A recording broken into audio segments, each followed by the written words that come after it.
is coming after me. Me? After me? After you? After every one of you? Oh, we cannot but praise God. He is not only today, all the days of my life. What a wonderful thing. His goodness and mercy. Oh, I can praise God. I cannot be without praising God, correct? Yeah. So we are just, this November month, our theme is gratitude. Last week, we gratitude in giving. Feeling grateful for what God has done, offering to give money, time, and everything to God. I was thinking what I can talk this week. One thing that I can praise God. So one of the things is that one thing so prominent, clear in my mind is restoration. A deep appreciation of God for second chances in my life, recovery, healing.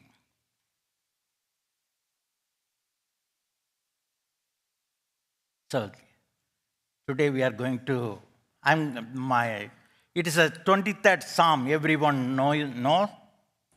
You see, God, He restores my soul. God restores even the material things. Job lost everything, but he got everything back double-fold, correct? So what a joy to get back. What we lost, getting back. In Joel, God promised to restore even the years that you have lost, the locust has lost. So, God can bring back to you what you have lost. Losing is very sorrowful thing, very painful thing, but getting back, only God can do that in our life. That is true. But today, I'm going to dwell on the restoration, spiritual restoration. As you see the word, He restores what? My soul. Can we lose our soul? Even if we gain the whole world, if we lose our soul, where we are? But restoring our soul is greater than everything what God does in my life, in your life, in everyone's life. He restores my soul. Soul is more valuable than the whole world. Can we afford to lose it? Never. Chances are there that we may lose, but we need restoration. I am a child of God, a believer, but sometimes I fall too. Spiritually, I backslide. Go far from God, lose my joy. It is wonderful to see how God restores me back. This week, today, what we are going to see, what is that restoration, how it works in my life, how I can praise for the restoration. Sometimes, when we give to God, the one who gives is also restored in the process. And the one who's restored may become a giver. He can give everything to God. Gratitude flows in both directions. So, we all love Psalm 23, correct? How many of you know that by heart? Many of you, correct? Even our children, first psalm that we ask them to memorize is that maybe Psalm 23. It's a very favorite psalm for us. So if you look at it, no, it beautifully captures our relationship with God through the image of a shepherd and his sheep. When the Lord is truly my shepherd, I lack nothing. There is no need unmet, no longings unfulfilled. I am fully and completely satisfied. Not because I have everything I desire, but because I have the one who provides all that I need. Is it not? So just think about, no? Here David assumes himself as a sheep. He explores all around. Beneath me, green pastures. Besides me, still waters. Before me, a table prepared for me, even in the presence of my enemies. Behind me, goodness and mercy following me all the days of my life. Just if I look far off, little ahead, whoa, the house of God, the eternal home, that I can live forever. Is it not that we are eternally blessed? Oh, this small psalm, how Psalmist David so vividly, so clearly shows to us God's blessing. Can we all say, I shall not want? I have no need when I have my shepherd. When we know Jesus as my shepherd, I have no need. That is the only thing I need. I should have my shepherd.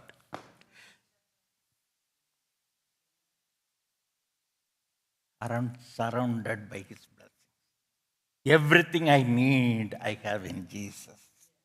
He is all sufficient for me. So, let us go to the next verse. Second, he maketh me to lie down in green pastures. He leads me beside still waters. The one word captured my attention. Makes me to lie down. Makes me to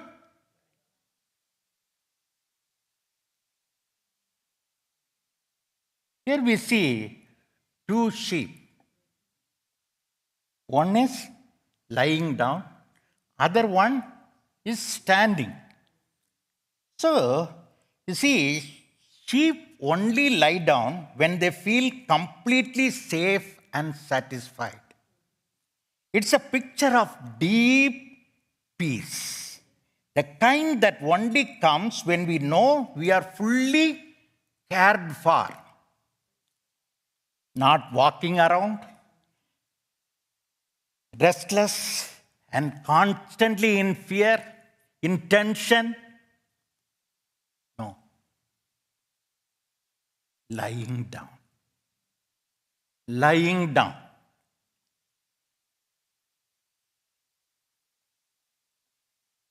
So you see here, Jesus is there in that home. There are two sisters, Mary and Martha. Mary, they have both have a different attitudes, correct? Behaviors. Mary, she is sitting at the feet. She forgot whatever goes around her. She didn't even mind about it, thought about it. But what she's doing, just sitting at the feet of Jesus, constantly focused and listening to what Jesus says. But you see, her sister is just by the side. But what she's doing, she's doing something very busily. She is cooking, everything good, has to cook, has to invite the visitors, yes, has to be done. No, not bad things. Everything she is doing good. But she would have got some words. She's in the house. She would have got something in her ears. The words of Jesus. But still, she would not have lost a precious moment in her life. Is it not? Not only that, she's complained to Jesus about her sister. Who? Mary. But Jesus, what his reply is, Martha, Martha, you are anxious and troubled about many things. But one thing is necessary. Mary has chosen the good portion which will not be taken away from her. One thing. We cannot do multiple things. We will fail everywhere. You see, many problem with us is we are trying to do multiple things and we fail everywhere. So what we have to do? One thing at a time. Especially in the God wants our perfect attention. So I advise you sincerely, quiet hour. Quiet hour. In the morning, go to the presence of God. Start with quietness. Start with rest. Get the rest in the presence of God. So that will do so much, it will transform your life. It will make you be blessed. Work. It will not work. But first rest. And then work. So, how to do it? No? The morning when we get up, I have to do this, that. But one advice is, morning what you do? Get up little early. If you think 6 o'clock, you have to start your work, 5 o'clock. You start. Spend some time restfully in the presence of God. He will feed you. He will fill your heart with His. You see, what a beautiful picture. Resting and relaxing in the green pastures. Do you love to have this kind of thing for BLC, for us? No? In the sanctuary, it's a present time. God is here to feed us. God is here to give His word. It's not a time of entertainment, but it's a time of giving His word. Let us come eagerly to hear. Let us not waste our time, but be in the presence of God with an attitude of hearing and receiving from God. You need to receive. You need to be have that experience in your life. Green pastures fed from above. Jesus said to Peter, "Feed my lamb." That is the God wants His flock to be fed. You know, the prodigal son, he went away from his father. He was longing to be fed with the parts that pigs eat. You know, his condition has become so bad. But at that time, he remembers one thing. What he is remembering? In my father's house, even the hired servants have enough and to spare. The moment it came to his mind, he could not stay with the pigs. He ran to his father. He ran to his father. What the father did? Bring the fatted calf. Let us eat and be merry. God says, fatted, get the fatted calf, bring. Let us eat and be merry. How God provides, how God gives. There is a giver, but that many times we are not there to receive. Will He not be allowed to be fed from heaven?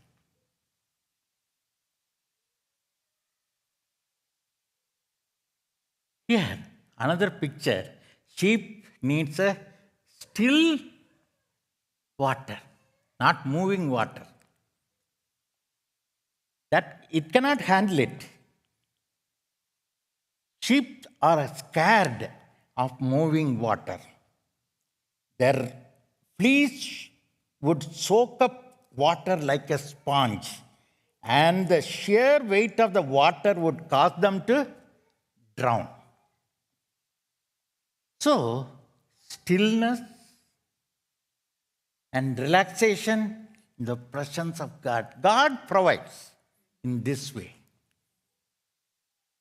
Still water and green pastures. We can lie down in His presence and relax. Okay. Let us come back to the word that I started. This is in the 3rd verse.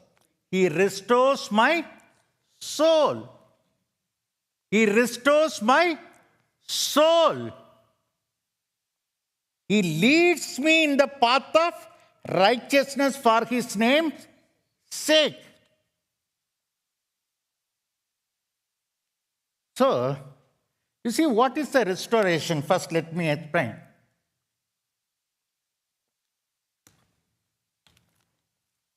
The sheep always prone to wander, prone to go here and there and get lost.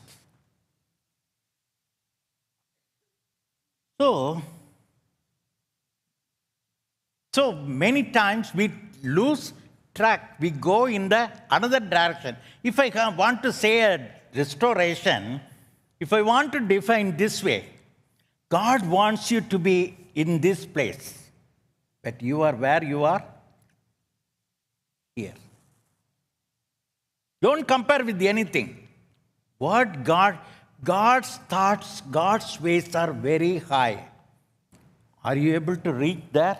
If you are here, you have to restore here. Oh, I am good. I am satisfied. No.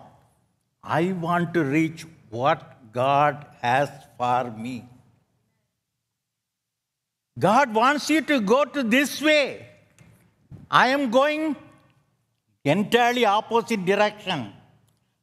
What you have to do? You have to come to this track. You cannot go on going in a different route.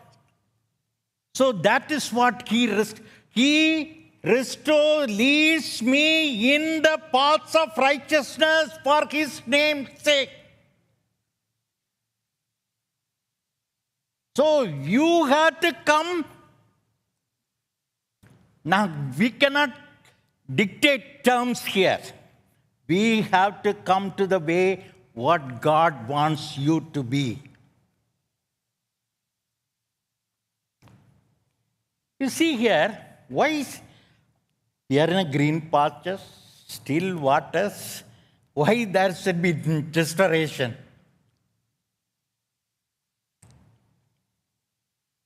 Why?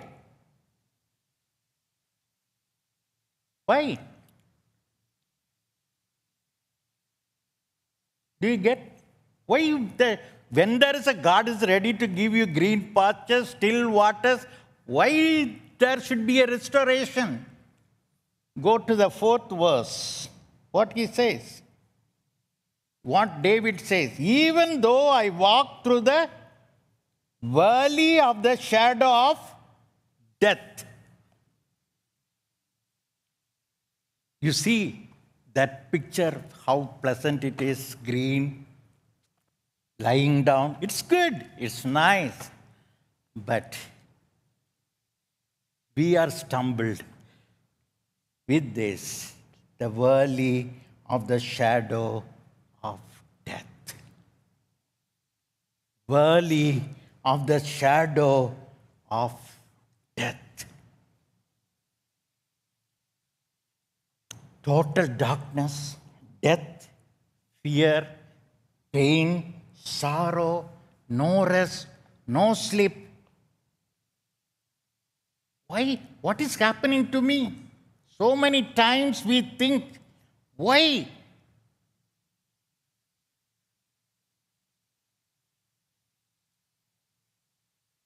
Have you experienced this in your life?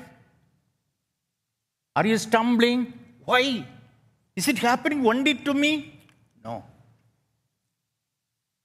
Everyone, at times, we go through such an experience. Even it is an experience for David. He says this, even the Psalm 23.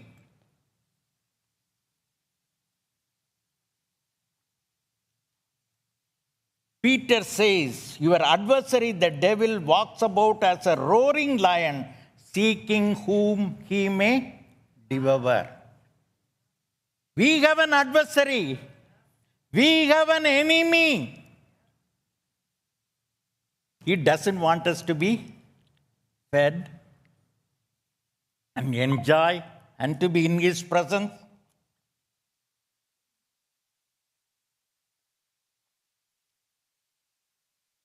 So David is a shepherd, no? He was in the wilderness and he was shepherding its sheep. No, what? Once came, what came? Lion. Once came, bear. It's not a good example, no? They are prone to be attacked. So, what he is telling now, when the wild animal came, it is a one-to-one combat. He took hold of the bird and with the bare hand, he fought with the animal and delivered it from its mouth. You see, the thing is, fighting with the lion, fighting with the bear. It's not a pleasant experience. It's a dreadful experience. It's a valley of shadow of death. But he's a good shepherd. He didn't run away. He was there to fight and to deliver the sheep. Our Lord is a good shepherd. Don't forget it.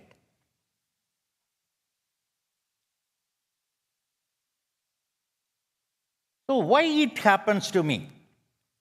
We say, no, we are delivered from the power of sin. But always, see, as long as we are in this world, we have the presence of sin. We are not fully away from the sin. All around us is the sin, evil. Everything is there. Sometimes we fall. So, when we fall, what we should do? Here, you see here, how we react to the fall. That is very, very important. We should know for sure what we should do. Correct? So, you see here two animals. What are they? One is pig, one is sheep.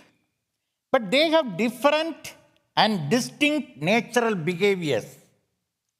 A pig will typically be content and may even wallow in the mud, while a sheep will become distressed and require rescue. Unlike a pig, the sheep cannot enjoy being in the mud or a gutter. No, it tried to come out of it. So, that is the world.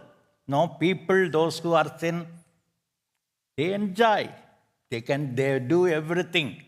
They have no, but a child of God, a believer, when we fall into sin, we feel so uncomfortable. Our joy has gone. We just want to come out of it. That is the attitude you and I should have it. It's when you fall down, it is not the end of the thing, but that is what called as restoration. Coming to God, looking back to God. Don't be grieved and run away, but come back to God.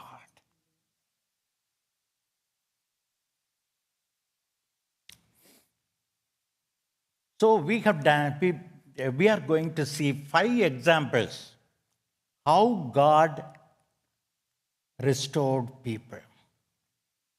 So always Bible says something, then it gives the testimony of the people how they have gone through these circumstances and come out. So number 1 is a Peter. It's a very good example.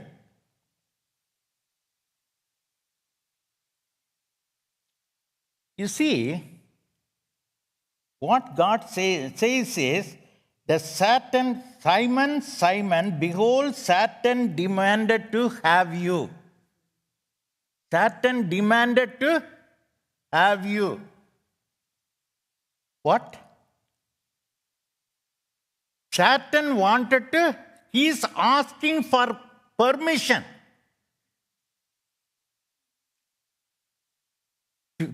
A child of God, we are in a better position. We are highly protected. No, Satan cannot come and just do anything, any harm to us. But he has to, even, Job, God blessed him. Not only that he blessed, there was a fence around. That fence is around you too, me too. He's telling, if you touch, because he could not touch. We want to touch Peter, but he could not. So, It is a thing, no, that we are protected, but still Satan wants to test us. God didn't say no to it. But he gave permission. Oh, my child of God, my child, you can test him. So, next verse is a thing, no? How he wanted to test Peter? That's very important, no? He might sift you like wheat. He might, it's not when the Satan comes, he wanted to Peter to be sift you. But Jesus said, I have prayed for you that your faith will not fail.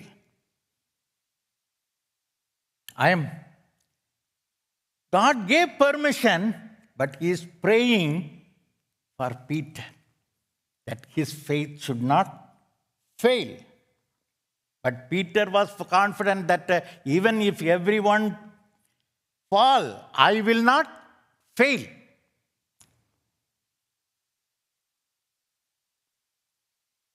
But he denied, failed. But still, what happened to him?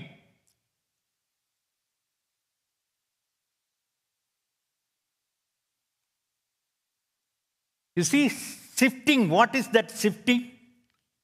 So in those days, the rice in the home, when I was young, when we buy the rice, it will not be very clean. They have a sifting. What they do, they sulavu. I don't know what, maybe in different languages, maybe different.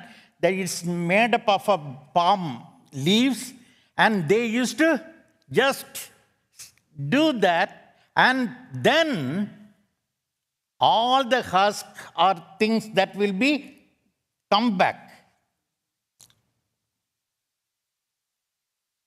So, sifting is a process where wheat is tossed in the air to separate the heavier grain from lighter chaff. Each grain is violently shaken to and fro, up and down. You see, just think of each wheat, how violently it would have been shaken. And, but that is the process to clean the rice. So even in our life also, that we had to go through the testing. We say, no, all the time I will enjoy. No. There are times that God allows us to be tested. Even Peter, God allowed him. But he prayed that his faith, that means he will be restored back. I love that restoration process, how he restored him. He failed in many ways, but how he, even while restoring, in the John 21st chapter, what Peter did, all the disciples went back for fishing. But one thing Jesus asked Peter, before that, they had a memorable breakfast. So as usual, they went, they could not catch anything. But Jesus just appeared there, and they got a very big catch. But even when they came to the shore, there was a breakfast waiting for them. It's a heavenly, how the fish and fire, everything there, we don't know. But Jesus called them, come and have a breakfast. So what a beautiful thing it was. But then Jesus asked him, do you love me? That one word, do you love me? He replied back, I love you. But one thing there, you see, in the English, we use the same word, love, for all type of love. But in Greek, there are 4 different words are used to specify, to explain the word love. Of that, 2 are very important. Number 1 is agape. Agape means it's a sacrificial love. Next is philia. Philia is the brotherly love. But Jesus, in that time, Jesus asked him, do you love me? He said, do you love with the agape love or a sacrificial love? But he replied, I love with the brotherly love, philia.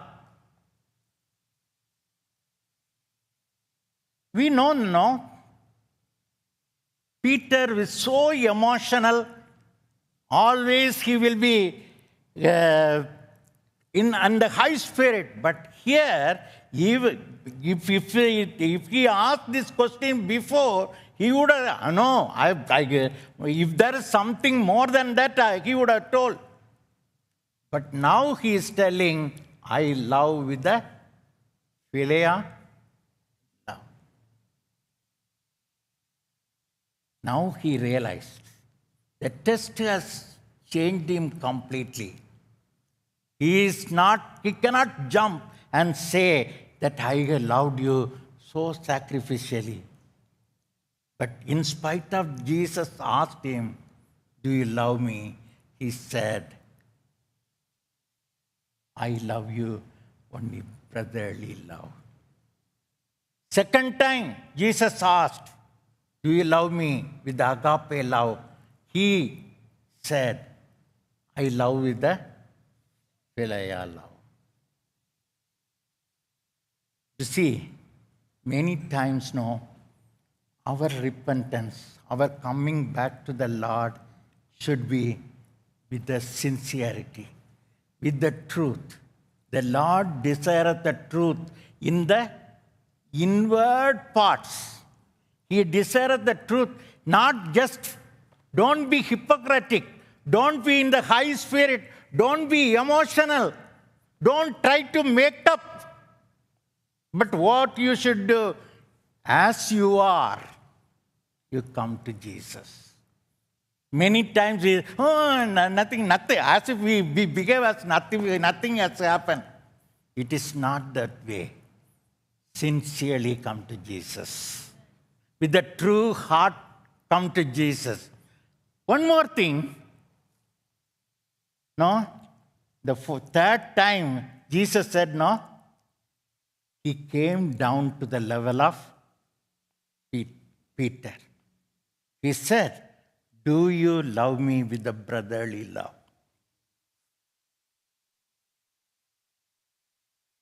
Peter, yes, Lord. I love you with the brotherly philia.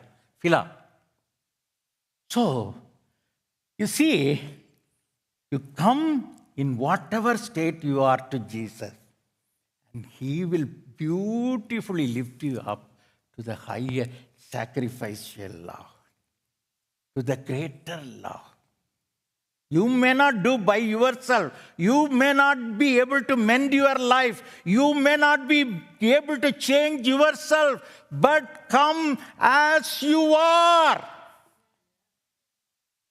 Come to Him. Lord, I tried, I failed. And another beautiful thing here is what He said. Jesus said, specifically he is asking, do you love Simon? Do you love me more than these? More than these disciples? Never he spoke about the other. He never even lifted to see other people. He told one time, even if everyone, many times we make the wrong thing, no, comparing other people. Yeah, I am better than this. But Peter, no more. I am not going to look others. Lord, I love you. I cannot compare. That is a very bad thing in our life. Comparing others. We lose ourselves. We don't know. We lose yourself. Don't see others. Lord, lift me up.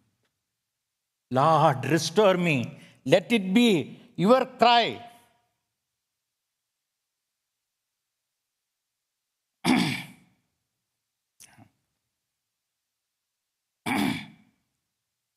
You see, this Peter, he is giving a last thing what he said. In the epistle, he is writing.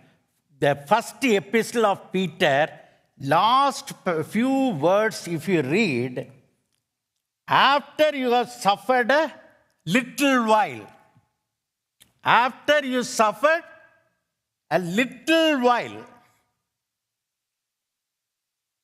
test doesn't come for all our lifetime. Test is not going to come. It remains for a little while. And another thing is what he is telling, Jesus himself, the God of all grace, who has called you to his eternal glory in Christ, will himself restore you. What a beautiful thing, no? Will himself. Nobody else can restore you. Don't expect anybody else to restore you. Jesus himself will restore you in a unique way, in a personal way, in your life. His restoration is so personal. As he restored Peter, he will restore you. So Jesus personally will restore you, dear child of God. I want the restoration from Jesus. I want him to lift me up. I want him to lead me. I want me to do something in my life.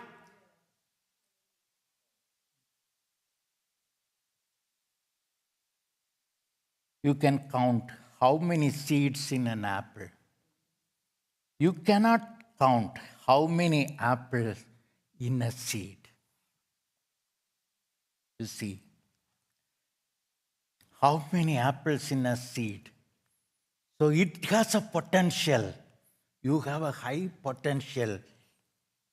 God can use you for so many people. You may be fruitful to so many people. At this time, God can use in a greater and wonderful, beautiful way. Really, Peter was so blessed. We know that in Acts. And finally, he died crucified on the cross. It's true that he denied Jesus, but he was crucified on the cross, upside down, and death. God took him to that level. So, God is going to take you to the higher level. Even today, we look to Peter. And next, we are going to Elijah. Elijah, we know that He was a man, mighty man. He was used of God. He was a mighty prophet, a single man. He challenged the king and the whole nation, brought fire and rain from heaven. But when Jezebel threatened him, he could not. He was running away from Israel, fearing. But how God, he sent an angel. He was so depressed, so discouraged. God sent an angel and gave him a food to eat. Oh, Elijah, arise. God knows what to do in your life, how you want to restore us so beautifully. And then he said, no. He had a vision. There was a fire, wind, earthquake, everything was there. But he spoke with a still small voice. He didn't rebuke. He's saying that I should die. But how beautifully he could not die, but he was taken up. That is God's purpose to be fulfilled in your life. You think this is the end, I am going to die. But God has a beautiful thing in your life. In each one you are sitting, God has a very, very beautiful life. Don't lose it. Don't delay it. You take it. Lord, restore me and take it back to that level. God will take you.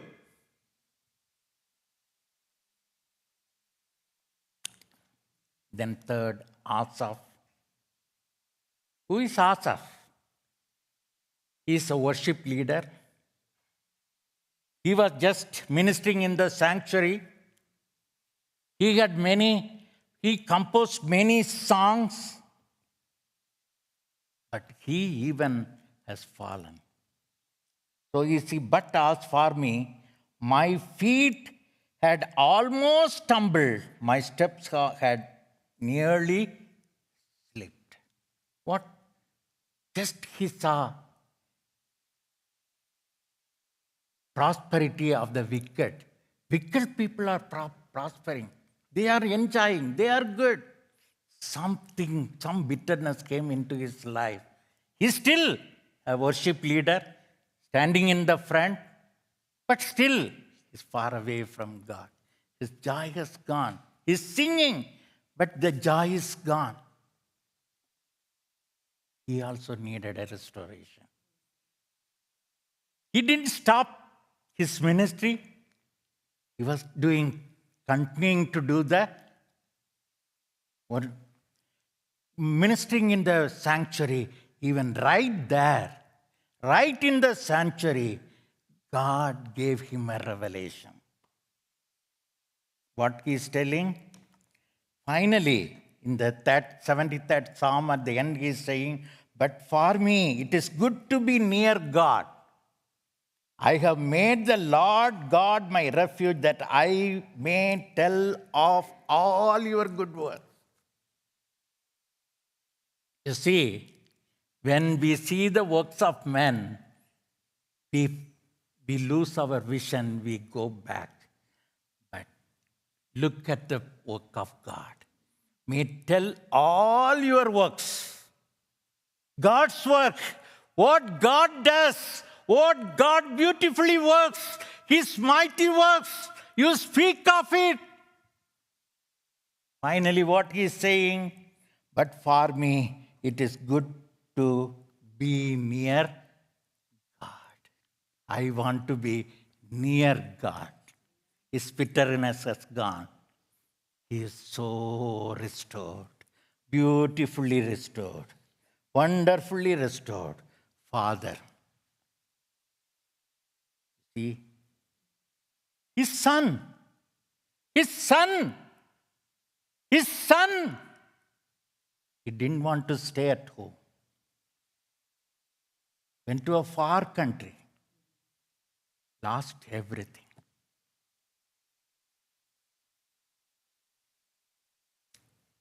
But now, he wants to come back. the Bible says. He is far away. While he was still a long way off. He is coming. But when he is long away, Father could not stay here. He ran and embraced him and kissed him. What a restoration!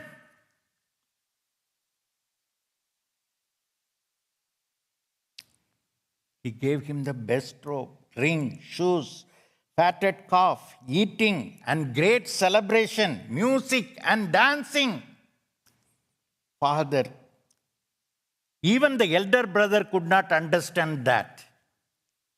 You see, when we come back to God, it's a great celebration. Nobody can, but God knows how to restore you. Finally, shepherd. This is a very great thing, no? Shepherd. What he does? Shepherd. The sheep was lost, was found, and what he is doing? He is taking the sheep on the shoulder. You see this? Sheep is, all other sheep are down. But when the last sheep had the privileged position, where? In the shepherd's shoulder. And you see, the Lord explains this, the shepherd, he rejoicing. Last, the restoration, when he restores, there is a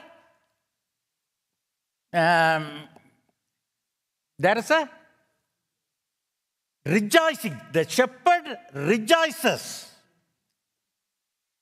And next what he says, he called his friends, he called his neighbors and says, rejoice with me.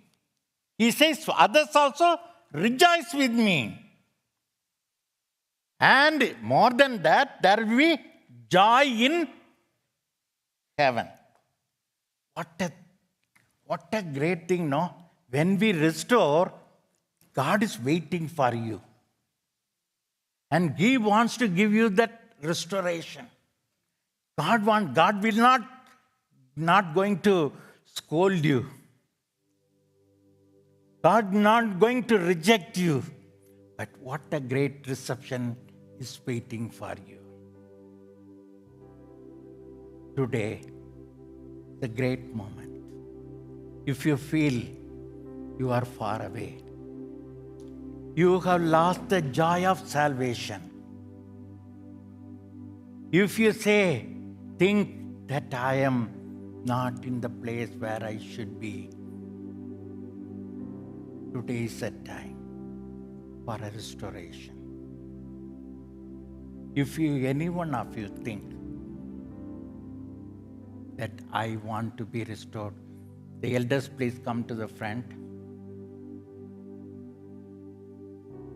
So if you want, any one of you need a restoration, the altar is open. No compulsion. If you want restoration, maybe right in the sanctuary, God wants to meet you, touch you, and restore you. Why not? Why not? Don't delay. Don't go back the same way. Let there be a restoration. Our shepherd is here. Jesus is here. He wants to restore you.